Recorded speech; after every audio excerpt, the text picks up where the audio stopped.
Hey, Russell Walker back with Best Chicago Wholesale Deals with our quick 30-day quick start series.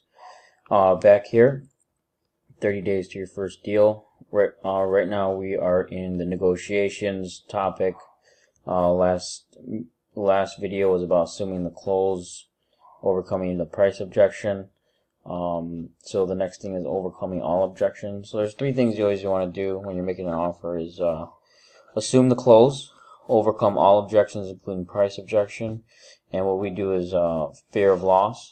So right now, so every offer, make sure you're in your mind you did those three things before you move on to the next offer or before you give up on the deal. So what we do with every transaction is we will do these three things and make sure before we move on to the next offer, we'll make sure those three things are done.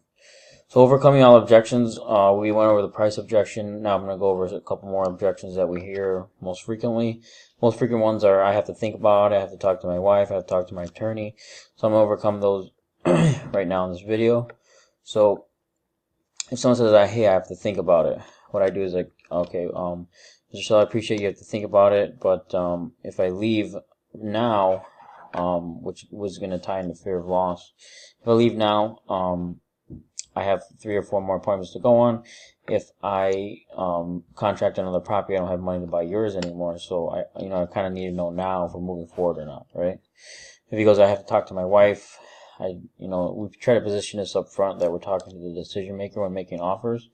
So before you go on an appointment or before you schedule a phone interview to make the offers, I would make sure that you're talking to the actual decision maker.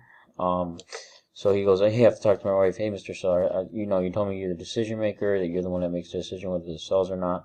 I appreciate if you talk to your wife, but let me know if you're the one that makes the decision.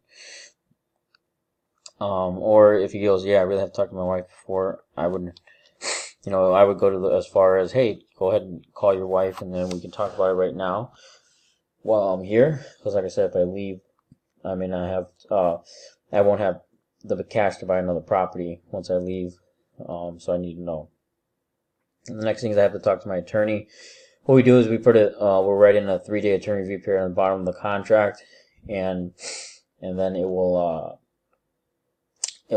say 3-day attorney review period to review. So we give the owners, hey, you have 3 days for your attorney to look at it and make sure it's good for you, and they can sign, and I sign, and you walk away to sign contract.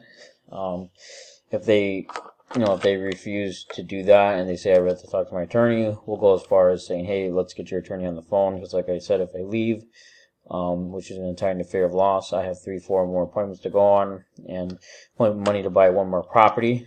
So the next thing we'll go into is the fear of loss. Fear of loss. So we pretty much say this word for word almost to every seller if they have objections and they're in between, and they're giving you a maybe or I got to think about it. Mr. Seller, like you in property, I would like to get this done today, but you see I only have limited cash. I have 6 other appointments today and tomorrow, and I can only commit to 1. So if we can come to agreement now, then I can't. If we can't come to an agreement now, then I can't guarantee this offer will still be on the table after I leave. So you're taking it away. So fear of loss. So now they're afraid that they're going to lose the deal. So this gets the seller to move and to sign, right? So what we do is we systematically will start at the best offer. Maybe it's a cash offer, so we'll start at the cash offer, and then we'll did we assume the close? Did we overcome all objections? Did we pull fear of loss? And if we did all those things and it was a definite no, not even close, then we'll move on to rent to own. And then we'll do the same thing. Assume the close, overcome objections, fear of loss. Did we do these 3 things? And if we did, it's a definite no. Then we'll move on to a straight option offer, and then we'll move on to partnering on Airbnb. So those are the things you need to do in your mind when negotiating with sellers. And then next I'll be talking about more negotiation videos.